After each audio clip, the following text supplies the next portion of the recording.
Oke, baik. Sebelumnya saya awali dulu. Assalamualaikum warahmatullahi wabarakatuh. Selamat malam, rekan-rekan sekalian, siswa dan siswi kelas 7 semester 1 di program belajar kejar paket Big Staran Taiwan. Hari ini tanggal 26 Mei tahun 2017.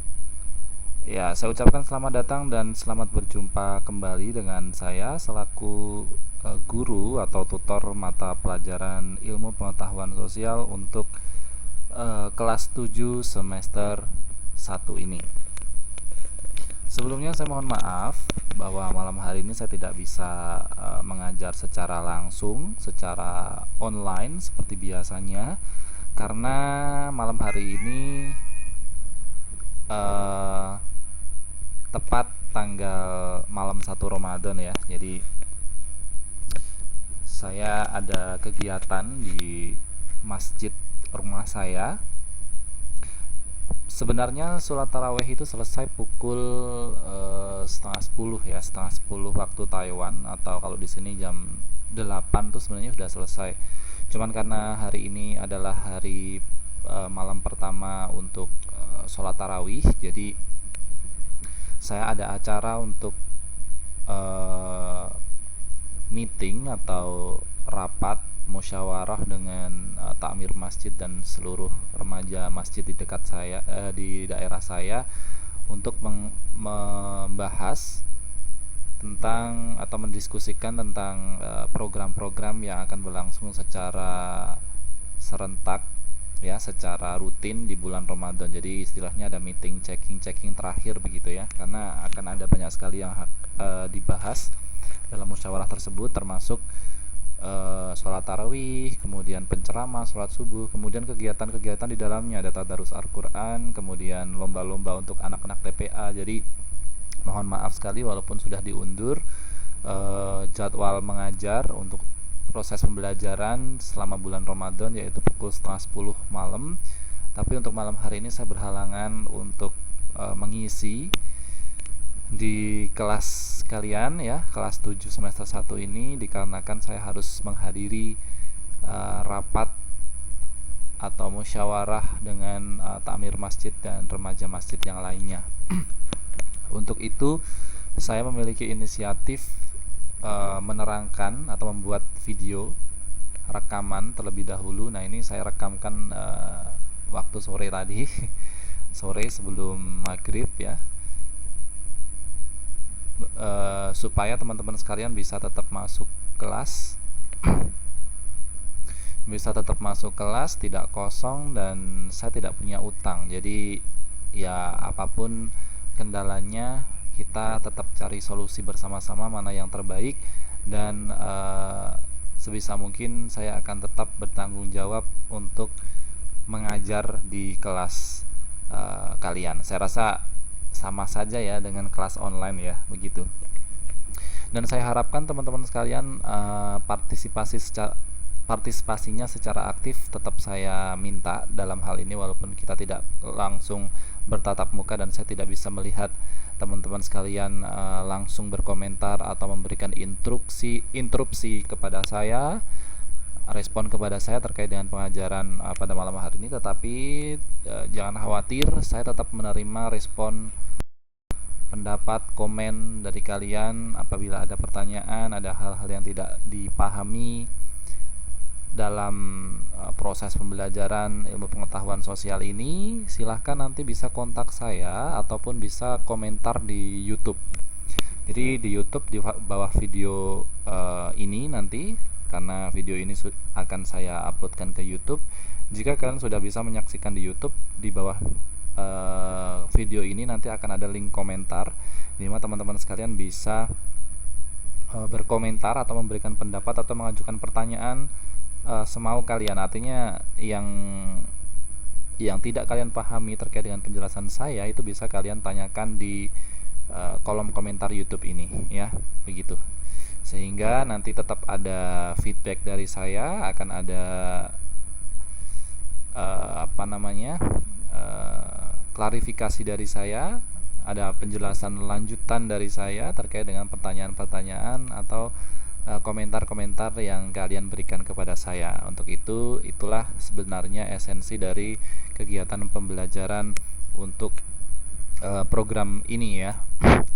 Ya, salah satu kendalanya adalah mungkin jaringan, atau kendala yang lainnya adalah tutor mungkin tidak bisa untuk mengajar karena ada kegiatan lain dan sebagainya. Untuk itu saya mencoba untuk menggunakan teknik ini ya, problem solving ini atau pemecahan masalah seperti ini, dengan saya merekamkan terlebih dahulu pelajarannya, kemudian kalian bisa saksikan sama-sama, kalian bisa simak sama-sama. Nah, itu merupakan salah satu solusi yang saya tawarkan untuk menanggulangi masalah-masalah seperti ini yang kadang muncul, sehingga tidak ada yang dirugikan. Saya tetap bisa melaksanakan kewajiban saya sebagai pengajar, dan teman-teman sekalian mendapatkan hak untuk mendapatkan pengajaran atau mendapatkan kelas jamnya setiap saat. Itu usulan dari saya ya. Jadi begitu. Nah, nanti kalau misalnya ada yang tidak sesuai atau ada yang berkeberatan dengan metode seperti ini, silahkan nanti komentar saja. Nanti saya akan coba carikan solusi yang lain ketika saya tidak bisa mengajar, dan saya usahakan teman-teman sekalian tidak kosong dan lebih enak begitu ya. Gitu. Itu dari saya, teman-teman sekalian, untuk mengawali kelas kita pada malam hari ini. Nah, teman-teman sekalian, sebelum kita mulai materi kelas IPS pada kesempatan malam hari ini, mari kita sama-sama memanjatkan doa kepada Tuhan Yang Maha Esa, supaya apa yang akan kita pelajari pada malam hari ini bisa berjalan dengan lancar, walaupun tidak secara langsung, tetapi anggap saja ini saya menerangkan secara langsung pada teman-teman sekalian. Saya berinteraksi secara langsung dengan teman-teman sekalian. Ini mohon maaf, ini keponakan saya sedang menangis. Mohon maaf kalau suaranya masuk ya. Ya, jam-jam segini keponakan saya masih bangun. Yaitu anak mas saya, anak kakak saya. Kembar, jadi kalau satu nangis ya satunya ikut nangis. Oke. Berdoa menurut keyakinan dan agama kita masing-masing. Kita lanjutkan. Berdoa dipersilahkan.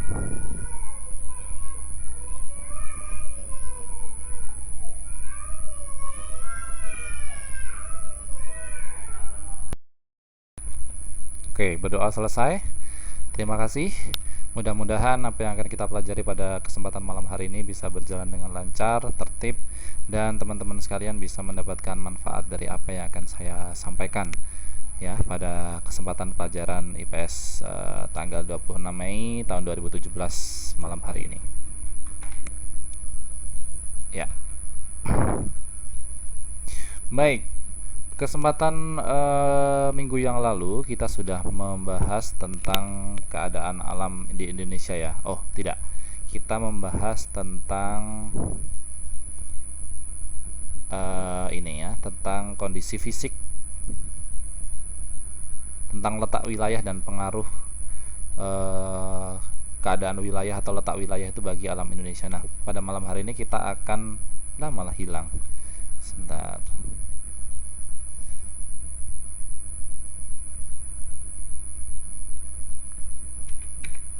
Oke, pada malam hari ini kita akan lanjutkan dengan membahas keadaan alam Indonesia. Ya, seperti kita ketahui ya, alam Indonesia ini dikenal sangat indah dan sangat kaya. Kaya akan apa? Tentu saja kaya akan berbagai macam sumber daya alam. Sehingga tidak heran banyak sekali wisatawan dari berbagai negara yang tertarik untuk datang ke Indonesia.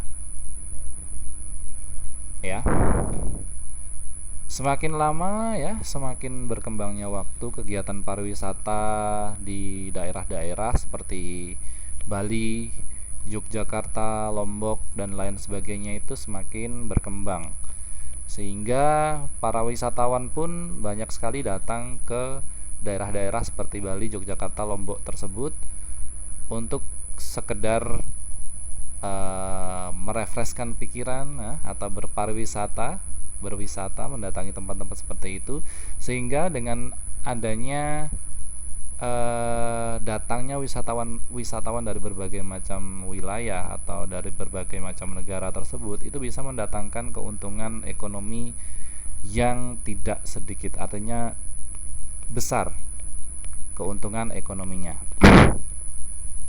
Kira-kira kalian pernah datang belum ke Bali, Jogja, Lombok? Nah, Jogja ini tempat saya nih. Sekarang mulai banyak sekali tempat-tempat wisata baru. Ya, pengaruh sosial media yang mengeksplorasi foto dan sebagainya itu. Nah, itu mengakibatkan semakin tereksplornya wisata-wisata baru di Yogyakarta ke dunia maya, ke seluruh dunia, bahkan ke dunia luar, sehingga tidak sedikit dari para wisatawan atau dari para pelancong dari berbagai macam negara itu tertarik datang ke Jogja. Banyak sekali, sehingga sekarang itu Jogja sudah macet sekali. Jadi kalau mau kemana-mana itu kadang-kadang berpikir ulang, karena ya jalanan mana-mana macet, apalagi kalau weekend ya, males sekali untuk keluar.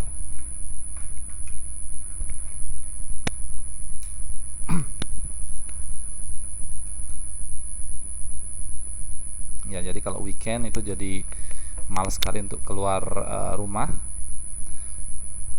Ya. Nah, sekali lagi, kalau kalian belum pernah datang ke Bali atau belum pernah mengunjungi Jogja atau Lombok, iya, jika memungkinkan nanti kalau kalian libur, ya punya uang banyak gitu ya. Sebenarnya nggak perlu uang banyak sih sekarang, karena orang-orang yang pada traveling itu ya pada backpack gitu ya, backpackeran. Hanya ya kalau menginap juga ke hotel-hotel berbintang 5, kadang-kadang hanya mengunjungi, cari aja saudara yang dekat di situ, kemudian sewa motor dan sebagainya, tidak butuh biaya banyak ya. Jadi kalau memungkinkan, ya datanglah ke wisata-wisata daerah di Indonesia sebelum ke negara lain. Jadi ya kita eksplor dulu kecantikan wilayah Indonesia sebelum kita eksplor keindahan-keindahan negara lain ya. Orang kalian aja sudah sampai Taiwan gitu ya, masa Indonesia sendiri belum tereksplor. Jadi kalau ada waktu, kesempatan, dan memungkinkan, kalian bisa berwisata ke daerah-daerah di Indonesia seperti Jogja, Lombok, Bali, atau wisata-wisata daerah-daerah terpencil lainnya yang sekarang belum terjamah dan menjadi destinasi para instagramer ya, jadi orang-orang yang berhobi foto gitu ya, seperti itu. Nah, sebenarnya keindahan alam Indonesia itu juga dapat kalian nikmati di wilayah-wilayah tempat tinggal kalian. Misalnya kalian ada yang tinggal di Bandung ya. Di Bandung itu kan ada puncak, terus kemudian di mana lagi, ada yang tinggalnya di Kalimantan. Di Kalimantan juga alamnya juga bagus ya. Kalian bisa explore mulai mengeksplorasi keindahan pemandangan yang telah Tuhan berikan kepada kita, bisa berupa lautan, hutan, sungai, gunung ya, pegunungan yang kita lihat bisa tampak mempesona.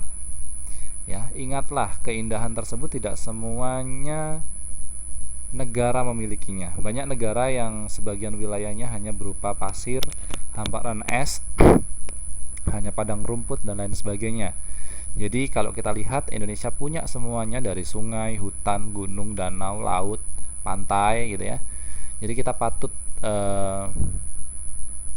bersyukur bahwa semua itu, kalau kita pengen wisata ke semua itu, ada gunung, sungai, hutan, laut, danau, pantai gitu ya, hanya di Indonesia punya semua. Coba kalau kalian wisata ke mana, ke Cina ya, di Cina itu kan tengah-tengah ya, dia lautan jarang ya, danau begitu, pantai juga jarang. Tapi kalau di Indonesia hampir seluruh wilayahnya dikelilingi oleh pantai ya, gitu. Paling yang nggak ada cuman hamparan es. Tapi kalau kita bisa naik ke Gunung Jayawijaya di Irian sana, kita bisa ketemu es dan salju.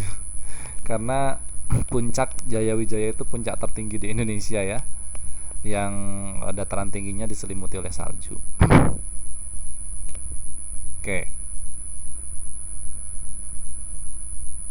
Aduh, malah hilang.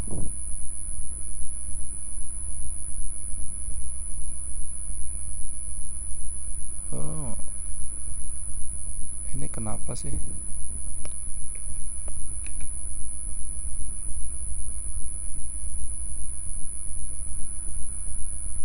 Oke, keadaan alam di Indonesia itu bisa dikelompokkan menjadi dua bagian.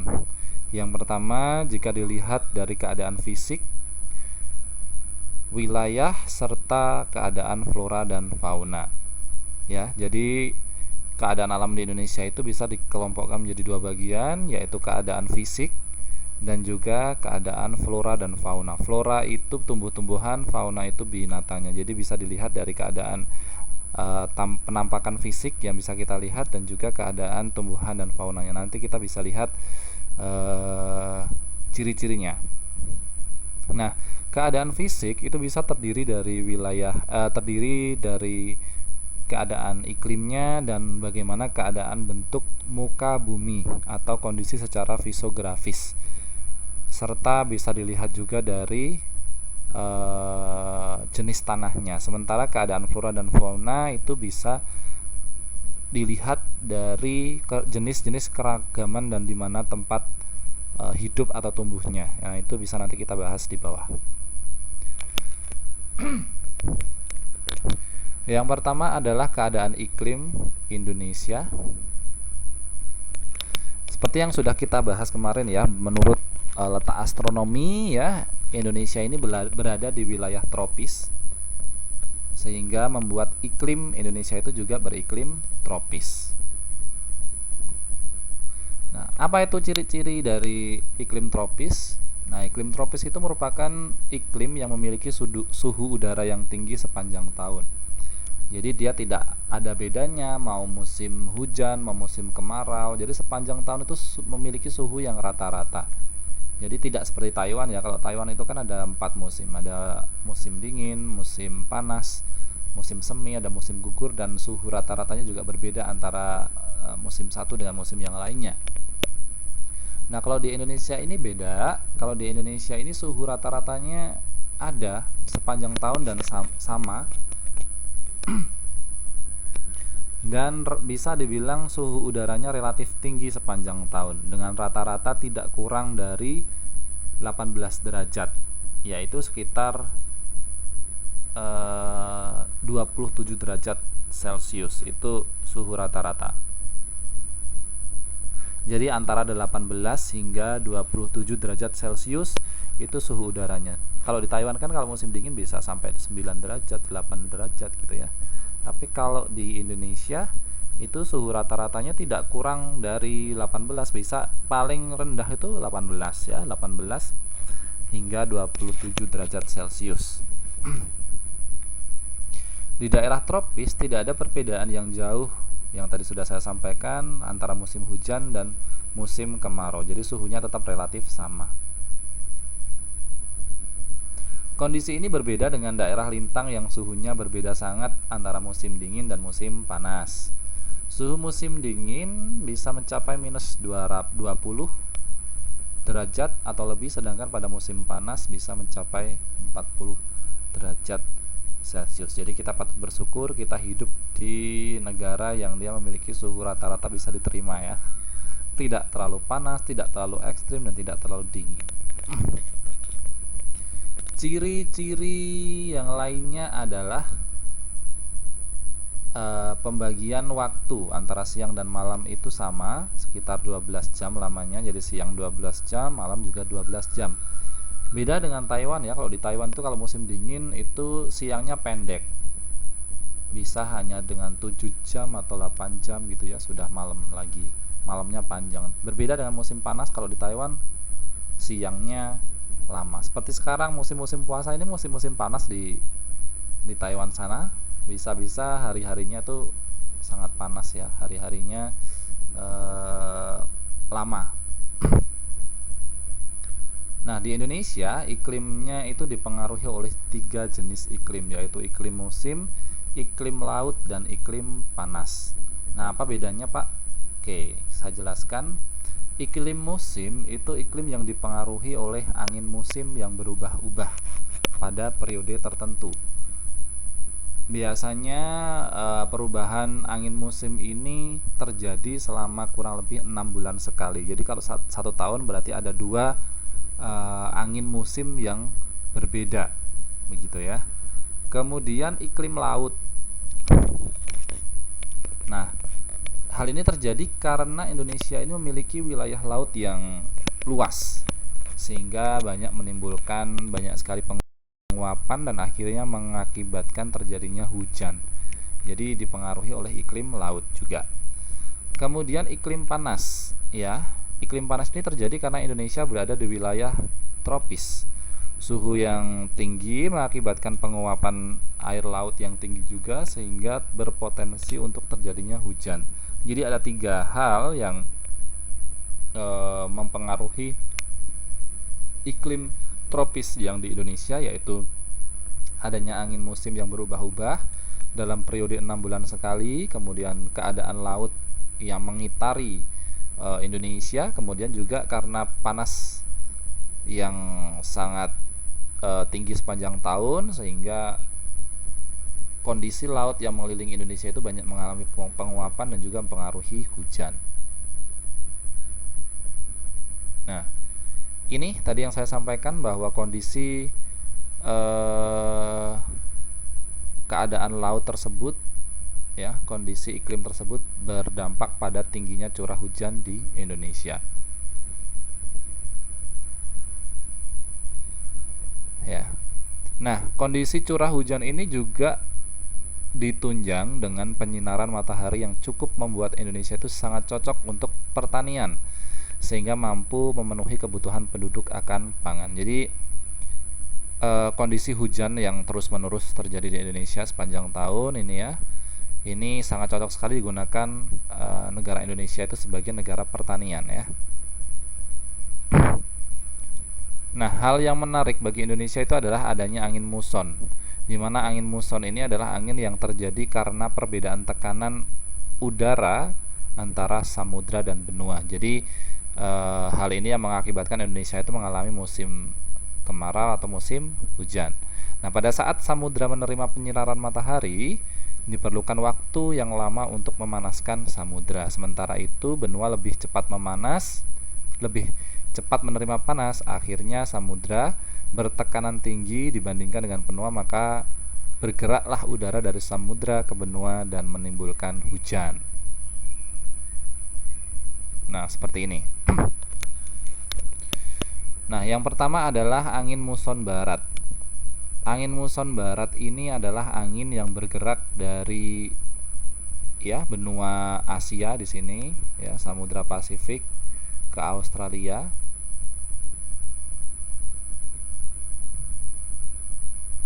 Ya. Dimana pada saat itu terjadi pada bulan Oktober sampai April, di mana angin muson yang bergerak dari Samudra Pasifik menuju Indonesia dibelokkan oleh gaya Coriolis sehingga berubah arahnya menjadi angin barat, disebut angin muson barat. Sehingga ini yang mengakibatkan pada periode Oktober hingga April ini terjadi musim hujan, karena banyak sekali membawa uap air yang diturunkan sebagai hujan di Indonesia. Nah, kebalikannya dengan angin muson barat tadi, ada yang namanya angin muson timur. Ya. Pada angin muson timur ini terjadi dari bulan Mei hingga September. Ya. Angin muson timur ini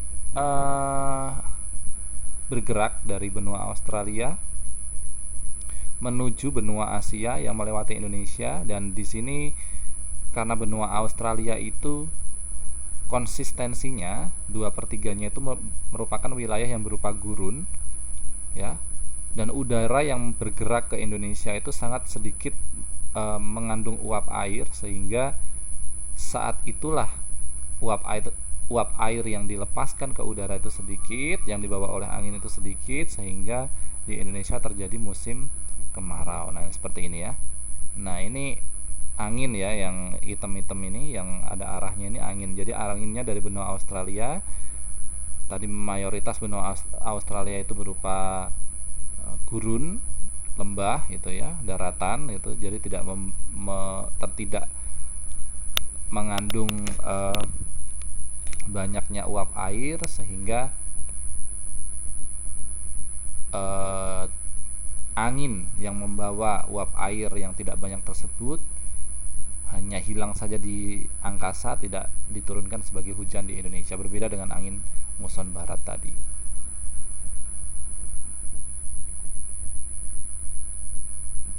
Ya, sini paham ya? Oke. Pada musim hujan, petani Indonesia mulai mengerjakan lahannya untuk bercocok tanam. Biasanya yang ditanam adalah padi ya. Sementara pada musim hujan, para nelayan itu justru mengurangi kegiatan untuk melaut karena cuacanya ekstrim buruk ya, hujan sering terjadi dan gelombang cukup besar sehingga itu akan berbahaya. Dan ikan-ikan pun pada saat musim hujan ini sulit ditangkap sehingga pasokan ikan pada musim hujan itu lebih mahal ya. Gitu.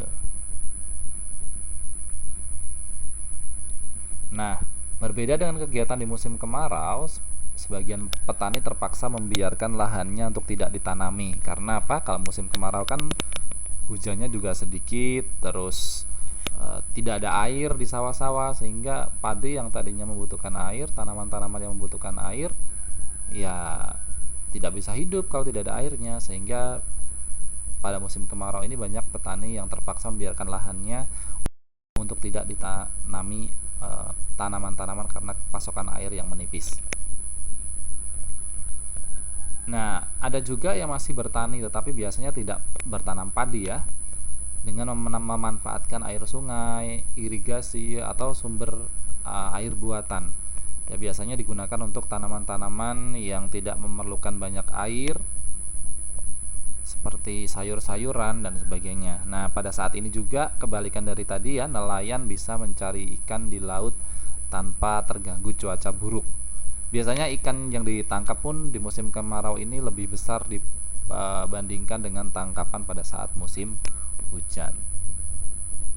Oke.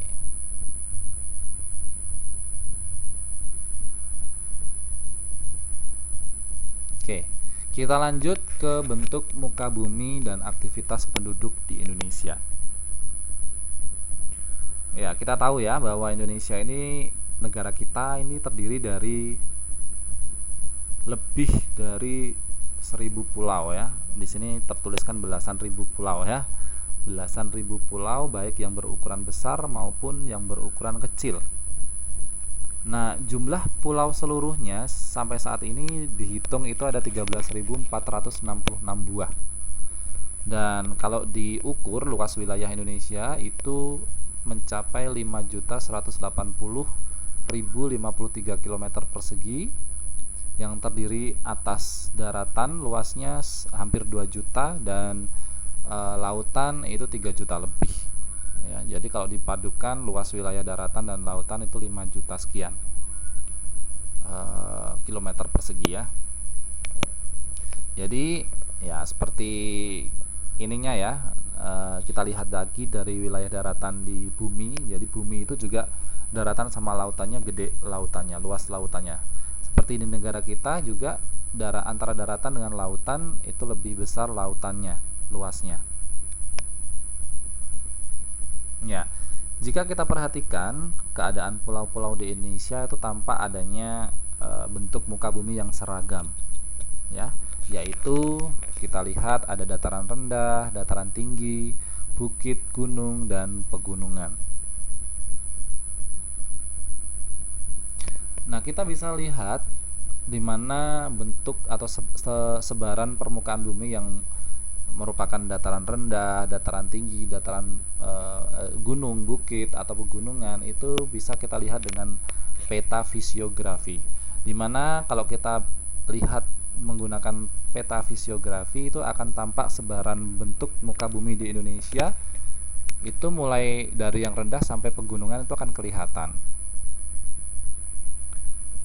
Ya. Nah, ini dia. Di sini ada keterangannya ya. Mana tadi keterangannya hilang. Nah, itu akan ada simbolnya ketika kita lihat peta fisiografi. Kuning itu dataran rendah, hijau itu perbukitan, Coklat itu pegunungan ya, kuning dataran rendah, hijau perbukitan, coklat itu pegunungan. Nah, ini dia. Kuning-kuning ini merupakan dataran rendah. Jadi di sini wilayah Jakarta itu dataran rendah, kemudian ini di Papua yang kuning-kuning ini dataran rendah. Dan di Papua itu ada coklat-coklat, ini merupakan pegunungan-pegunungan ya, kayak di Sulawesi ini juga banyak pegunungan. Di Sumatera ya, bagian barat ini juga pegunungannya banyak. Di sekitar Pulau Jawa itu ini pegunungan-pegunungannya juga banyak. Yang hijau-hijau itu merupakan perbukitan-perbukitan ya. Ini merupakan salah satu contoh peta fisiografi negara Indonesia.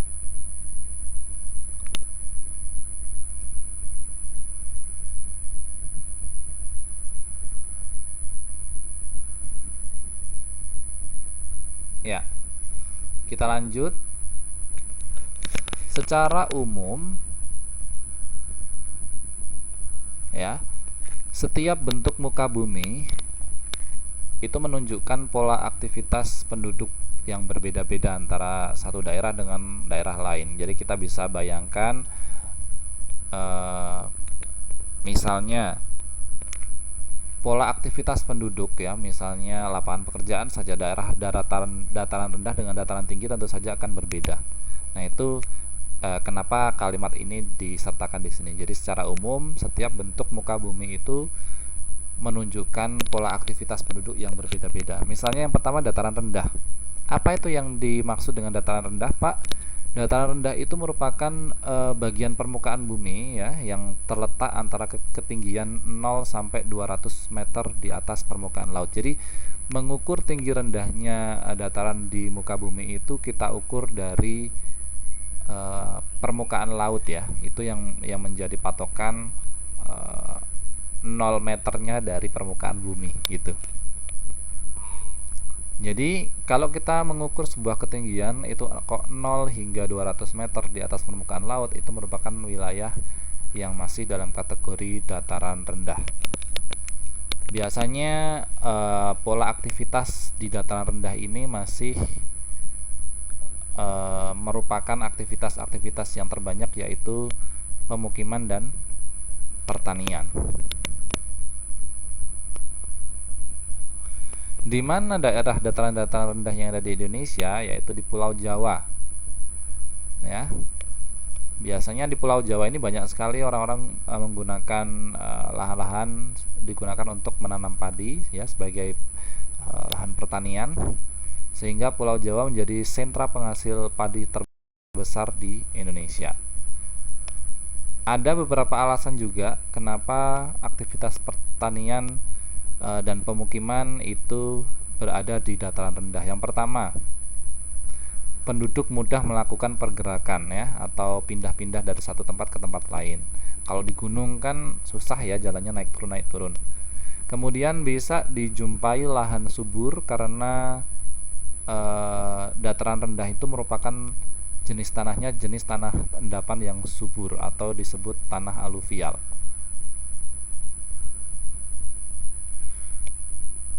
Kemudian dataran rendah itu dekat dengan pantai sehingga banyak penduduk bekerja sebagai nelayan.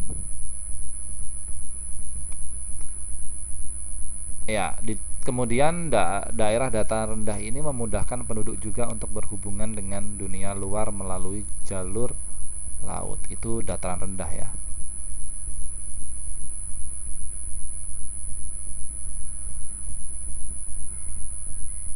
Nah, selain memiliki aktivitas penduduk yang dominan tadi yang digunakan sebagai pemukiman dan pertanian, ternyata dataran rendah ini juga memiliki potensi bencana alam yang besar seperti banjir, tsunami, dan gempa. Banjir jelas saja karena dataran rendah ya, gampang tenggelam. Tsunami juga seperti itu, dekat dengan pantai, sehingga tak jarang dataran rendah ini rentan atau berpotensi terkena bencana alam.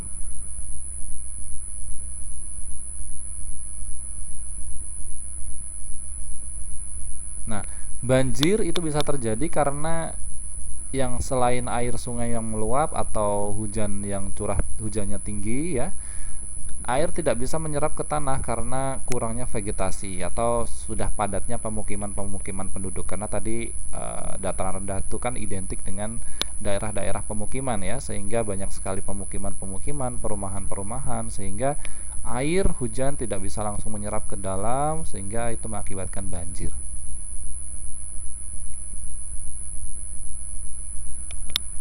Ya.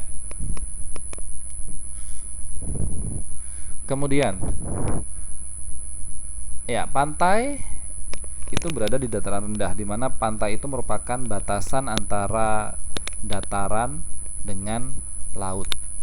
Ya, di mana di pantai ini merupakan daerah-daerah yang berpotensi ya, memiliki ancaman bencana yang mematikan yang dulu pernah terjadi di Aceh, yaitu tsunami. Gitu. Itu daerah-daerah di mana di Indonesia. Nah, jadi dulu kita pernah terjadi di negara kita tsunami Aceh ya, karena gelombang yang sangat tinggi.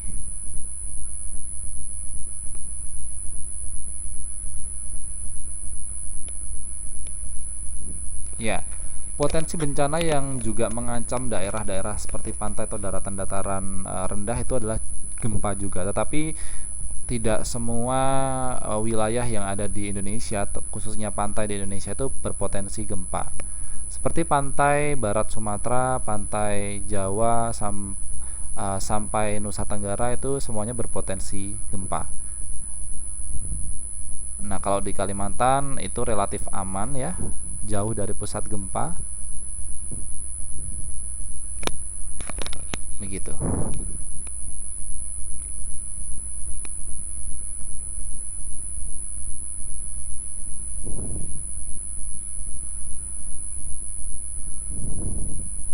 Nah, itu tadi daerah dataran rendah ya. Sekarang kita ke bukit dan perbukitan. Bukit itu adalah bagian dari permukaan bumi yang lebih tinggi jika dibandingkan dengan daerah-daerah sekitarnya dengan ketinggian kurang dari 600 meter di atas permukaan air laut.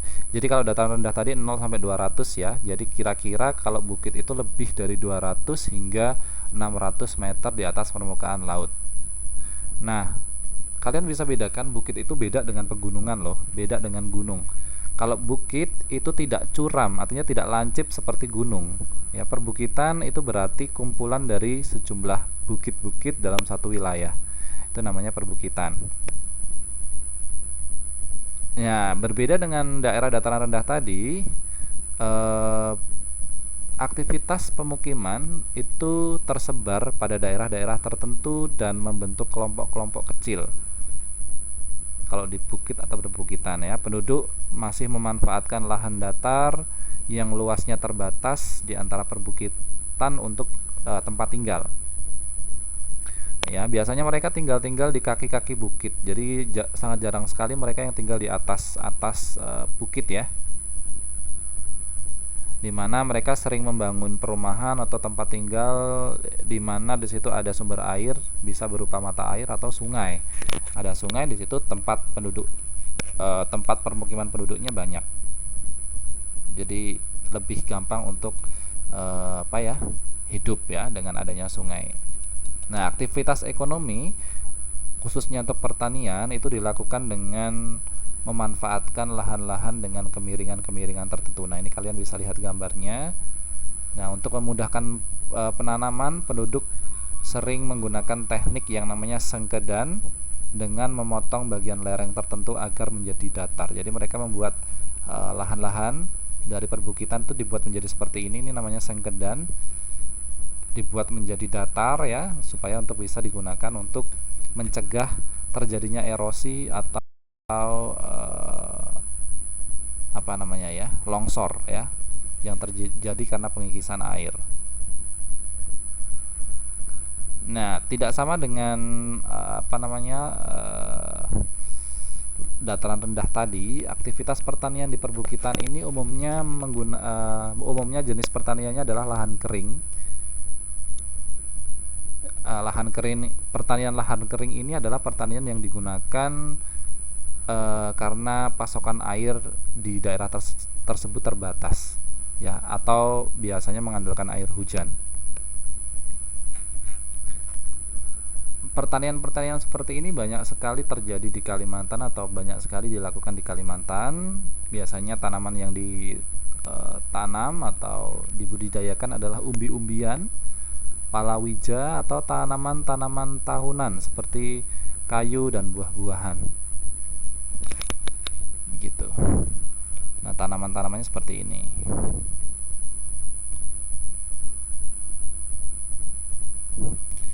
Ya, tidak seperti daerah dataran rendah. Di perbukitan ini susah sekali berkembang menjadi sebuah pusat perekonomian, ya, karena pergerakan manusia itu tidak semudah di dataran rendah seperti pusat pemukiman, dan industri-industri juga sedikit terbatas. Tetapi jangan khawatir, perbukitan ini memiliki keistimewaan sendiri, yaitu dengan pariwisata dan panorama alam yang indah dan serta suhu udara yang sejuk. Jadi orang-orang yang pengen menikmati pemandangan atau panorama yang indah serta menikmati udara yang sejuk itu bisa berpariwisata di daerah perbukitan, sehingga tidak menutup kemungkinan jadi di daerah-daerah perbukitan itu dibuka pariwisata yang sehingga walaupun tidak bisa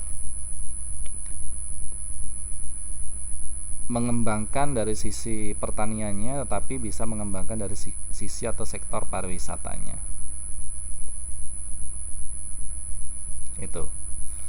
Nah, ini yang terakhir yaitu dataran tinggi. Nah, dataran tinggi ini adalah daerah yang datar sebenarnya dan memiliki ketinggian lebih dari 400 meter di atas permukaan laut. Ya, mobilitasnya berlangsung lancar seperti halnya dataran rendah. Oleh karena itu, beberapa dataran tinggi di Indonesia itu berkembang menjadi pusat ekonomi penduduk, misalnya di Bandung. Di Bandung ini atau daerah-daerah dataran tinggi, sebagian penduduknya itu menanam padi dan jenis-jenis sayuran. Karena suhu yang tidak terlalu panas, mereka atau penduduk itu bisa memungkinkan menanam beberapa jenis sayuran seperti tomat dan cabai.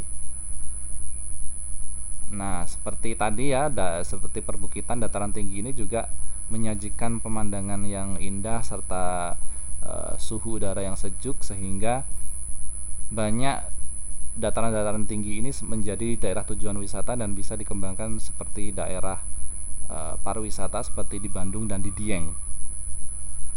Sedangkan untuk potensi bencana alam di dataran tinggi itu biasanya banjir.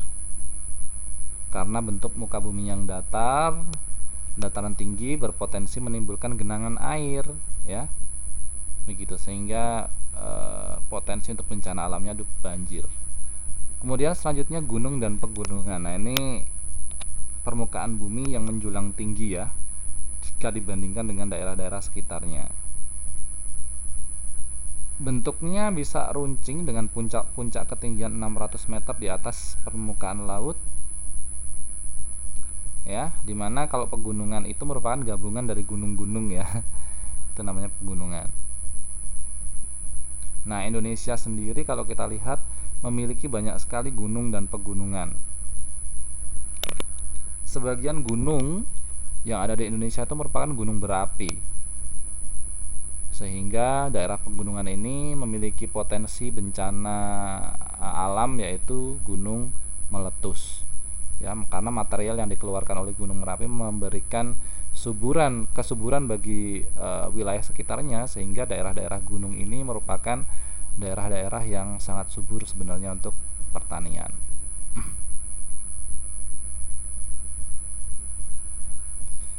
Kita bisa lihat, tadi sudah saya katakan bahwa Indonesia itu merupakan negara dengan banyak gunung berapi. Gunung berapi itu merupakan gunung yang memiliki lubang di atasnya yang dipakai atau digunakan sebagai tempat keluarnya cairan dari dalam gunung tersebut. Cairan tersebut itu merupakan material-material dari gunung yang bisa sangat membantu untuk kesuburan-suburan tanah. Nah, ciri gunung berapi ini adanya aktivitas ya, seperti gas, asap, lontaran material ya. Nah, banyak sekali gunung berapi di Indonesia itu tersebar di Pulau Jawa, Sumatera, dan Nusa Tenggara. Dan masih banyak juga ditemui di Pulau Sulawesi dan Maluku. Nah, di Indonesia itu memiliki gunung berapi yang terkenal, yaitu Gunung Tambora dan Krakatau, karena dulu sempat letusannya itu terjadi sangat dahsyat sekali dan mengakibatkan beberapa negara itu menerima dampaknya.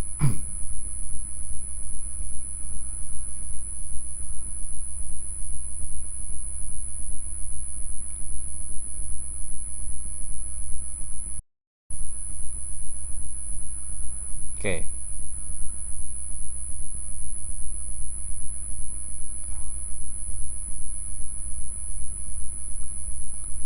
Oke, mungkin itu yang bisa saya sampaikan teman-teman sekalian untuk pertemuan pada malam hari ini. Terima kasih sekali lagi untuk atensi atau kedatangannya, untuk menyimak penjelasan dari saya. Mudah-mudahan ada manfaatnya. Kita akan ketemu lagi di pelajaran yang akan datang dengan membahas flora dan fauna. Kelanjutan dari materi ini masih tentang keadaan alam bumi Indonesia, permukaan Indonesia. Dari saya kurang lebihnya mohon maaf. Untuk itu kita tutup dengan berdoa menurut keyakinan agama masing-masing. Mudah-mudahan apa yang kita pelajari pada malam hari ini mendapatkan berkah dari Allah Subhanahu wa taala. Untuk itu mari kita tutup dengan berdoa. Berdoa saya persilahkan.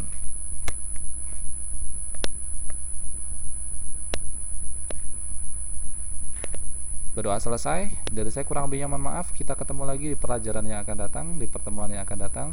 Untuk itu mudah-mudahan kita diberikan kesempatan, umur panjang dan kesehatan supaya kita bisa bertemu lagi di pertemuan yang akan datang.